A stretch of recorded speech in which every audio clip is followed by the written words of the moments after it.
Terça, 5 de julho. Verso para memorizar.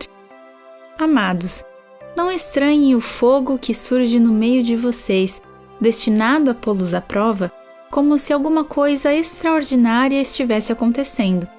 Pelo contrário, alegrem-se na medida em que são coparticipantes dos sofrimentos de Cristo, para que também, na revelação de sua glória, vocês se alegrem, exultando. 1 Pedro 4, 12 e 13. Crisóis do pecado. A ira de Deus se revela do céu contra toda impiedade e injustiça dos seres humanos, que por meio da sua injustiça suprimem a verdade. Romanos 1, 18. Tudo o que fazemos tem consequências.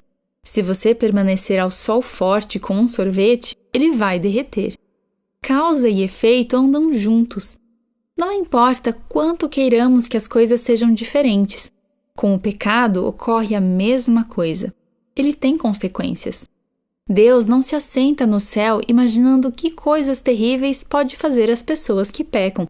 Não, o próprio pecado traz suas consequências.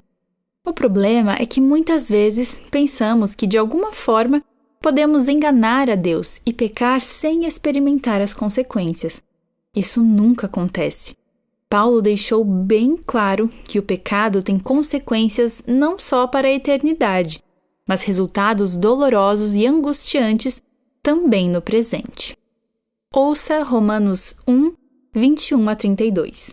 Porque, tendo conhecimento de Deus, não o glorificaram como Deus, nem lhe deram graças. Pelo contrário, se tornaram nulos em seus próprios raciocínios, e o coração insensato deles se obscureceu.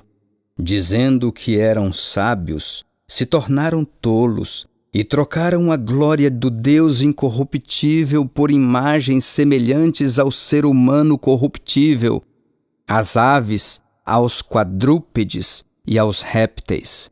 Por isso, Deus os entregou à impureza pelos desejos do coração deles, para desonrarem o seu corpo entre si. Eles trocaram a verdade de Deus pela mentira, adorando e servindo a criatura em lugar do Criador, o qual é bendito para sempre. Amém. Por causa disso, Deus os entregou a paixões vergonhosas, porque até as mulheres trocaram o modo natural das relações íntimas por outro, contrário à natureza. Da mesma forma, também os homens, deixando o contato natural da mulher, se inflamaram mutuamente em sua sensualidade, cometendo indecência homens com homens e recebendo em si mesmos a merecida punição do seu erro. E por haverem desprezado o conhecimento de Deus, o próprio Deus os entregou a um modo de pensar reprovável, para praticarem coisas que não convêm. Estão cheios de todo tipo de injustiça, perversidade, avareza e maldade.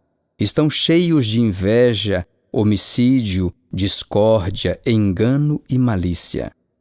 São difamadores, caluniadores, inimigos de Deus, insolentes, arrogantes, orgulhosos, inventores de males, desobedientes aos pais, insensatos, desleais, sem afeição natural e sem misericórdia.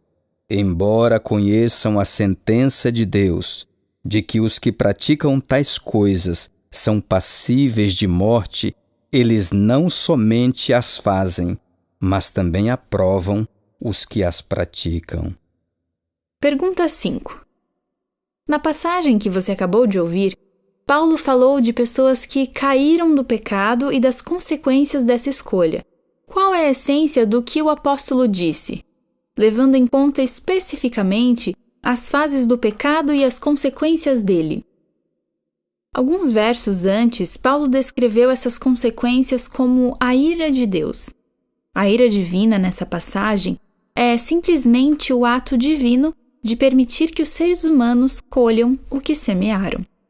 Mesmo para os cristãos, Deus nem sempre intervém de imediato para remover a dor que resulta de nossas próprias ações. Muitas vezes, Ele permite que experimentemos as consequências de nossas atitudes para que entendamos quão profundamente danoso e ofensivo é o pecado. Temos considerado as consequências de transgredir a lei moral. Mas e quanto à quebra das leis de saúde? Nosso corpo é a morada do Senhor. Se o maltratamos, deixando de comer de forma saudável, ou de fazer exercícios, ou mesmo trabalhando em excesso, isso também é pecado, e suas consequências podem trazer um crisol. Você tem colhido as consequências imediatas de seus pecados? Que lições tem aprendido?